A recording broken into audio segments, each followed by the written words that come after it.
آج وہ دن ہے 84 سال پہلے علامہ اقبال اس دنیا سے گئے تھے.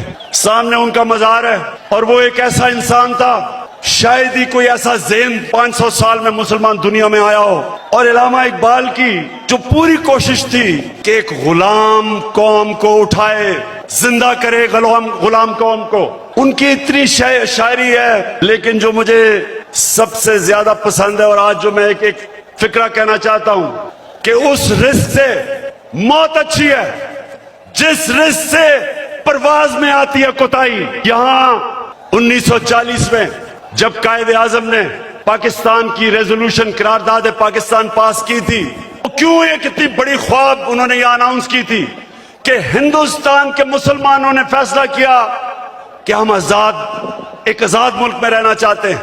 یہ پاکستان صرف اس خطے کے مسلمانوں کے لیے نہیں تھا, جو ہندوستان میں مسلمان جو نہیں پاکستان آ سکے انہوں نے بھی ووٹ دی پاکستان کے لیے, کیونکہ پاکستانیوں بڑی خواب کا نام تھا پاکستان. اور پاکستان کا جو نعرہ تھا, پاکستان کا مطلب کیا, میں یہ چاہتا ہوں آج کہ پہلے آپ لا الہ الا اللہ کا مطلب صحیح معنی میں سمجھ لیں. لا الہ الا اللہ کا مطلب یہ ہے کہ وہ ایک انسان کو آزاد کر دیتا ہے, ایک چھوٹے انسان کو ایک عظیم انسان بنا دیتا ہے. مولانا رومی نے کہا کہ اللہ نے جب تمہیں پر دیے کیوں چونٹیوں کی طرح زمین میں رینگ رہے ہو, کیونکہ لا الہ الا اللہ انسان کو پر دیتا ہے. جب علامہ اقبال کہتا ہے کہ پرواز میں کوتاہی نہ آئے, تو کوتاہی تب آتی ہے جب انسان غلامی کرتا ہے. کبھی غلام بڑے کام نہیں کر سکتا, صرف ایک آزاد انسان بڑے کام کر سکتا ہے. اور میں نے رحمت للعالمین اتھارٹی اس لیے بنائی کیونکہ مجھے احساس ہوا کہ ہمارے بچوں کو, ہمارے نوجوانوں کو سیرت نبی کا تو پتہ ہی نہیں ہے. ہمارے نبی صلی اللہ علیہ وسلم نے, انہوں نے مدینہ میں انسانوں کو پر لگا دیے. وہ عرب جن کی کوئی حیثیت نہیں تھی, دو سپر پاور تھی دونوں طرف, پرشین اور رومن ایمپائر, بیزنٹائن ایمپائر بیچ میں, وہ عرب جن کی کوئی حیثیت نہیں تھی. میں نے اس لیے اپنے بچوں کو فیصلہ کیا کہ ہم سیرت نبی پڑھائیں اپنے نوجوانوں کو, تاکہ آپ کو پتہ تو چلے کہ کیوں اللہ نے ہمیں حکم دیا ہے کہ نبی کے راستے پہ چلو, کیونکہ اس سے عظیم انسان کبھی آیا ہی نہیں.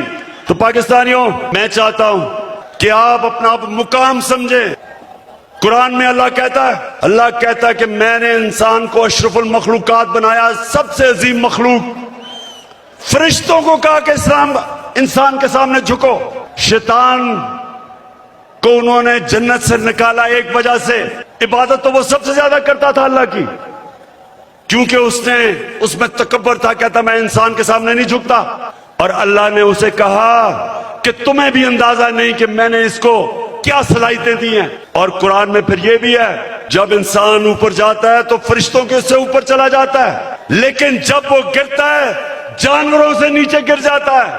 ہمارے اوپر ہے, ہم اوپر جانا چاہتے ہیں یا زمین پہ رینگنا چاہتے ہیں. پاکستانیوں, آپ ایک دفعہ فیصلہ کر لیں.